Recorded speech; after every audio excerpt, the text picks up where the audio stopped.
Hello, I'm Susie. I'm American and I've been living in France for over 15 years. This video is about voting in American elections from abroad. Voting has always been important to me. Since moving to France in 2008, whenever I have voted, I've used my last address in the US, which happens to be in Boston. And it's always been so easy. I just requested an absentee ballot from the City Hall election department. They would send me a ballot, which I would fill out and then mail back to Boston. But recently I started to wonder if I was doing the right thing. I've been living outside the US for so long now, and I don't have any plans to move back there anytime soon. I started to worry that my connection to my old address in Boston, a rental apartment that I lived in for about a year, was somehow not strong enough or legitimate anymore. It started to seem strange to me to use this old address for voting purposes only. I have to admit, I was even getting worried that I was somehow inadvertently, unintentionally committing voter fraud or something. I know that US citizens who are residents of territories like Puerto Rico can't vote in the presidential election because they're not residents of a state or DC that actually has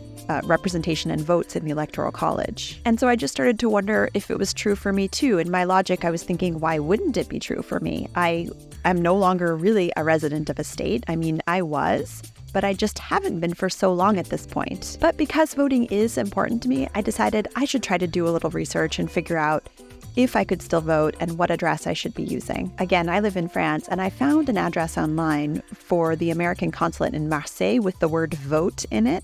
So I wrote a little email and I sent it off into the ether. This is what I asked. Hello, I'm American and I've been living in France since 2008. I used to request an absentee ballot from the city where I last lived in the US, Boston, Mass. But I was wondering if it's still what I should be doing, considering I no longer really have an attachment to that city or that address. Thank you so much for your help. And I received a prompt response, including this line.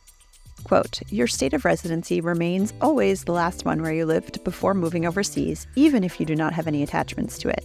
Please visit www.fvap.gov/citizen-voter for more details and instructions. So I checked the link for the FVAP, which stands for Federal Voting Assistance Program, which is for overseas service members and American citizens living abroad like myself. The first steps were easy. You select your state and basically fill out a form that you can send to your city or town to request a ballot. But the PDF download that should have contained all of my information, which I would have printed and sent off to Boston to request a ballot, didn't work. I waited and I tried again and again, but I never managed to download the PDF, and so I started to get a bit frustrated. But at this point, I figured I had confirmation from the American consulate in Marseille that it was okay to use my old address in Boston, so I decided to just contact the City of Boston election department and request an absentee ballot like I used to do. So I scrolled down to this document, which I downloaded, printed off, filled in, scanned, and then sent back to the email address that was given here. Less than an hour later, I got a response from someone at the Boston City Hall saying that my request had been processed and I would receive my ballot by mail a few weeks before the election. So the whole process was a little time-consuming just because I couldn't get the FVAP PDF to work,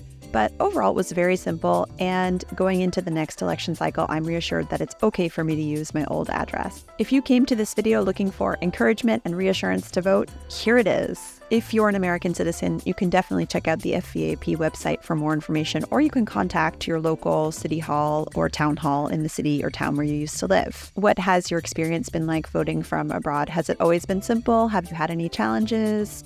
Is there any other information that you could share in the comments below with other people looking for more info? In any case, I hope that this video was useful for you. If you're interested in learning more about my life and experience living in France, you can go ahead and subscribe to the channel. Thank you so much for watching today, and à bientôt!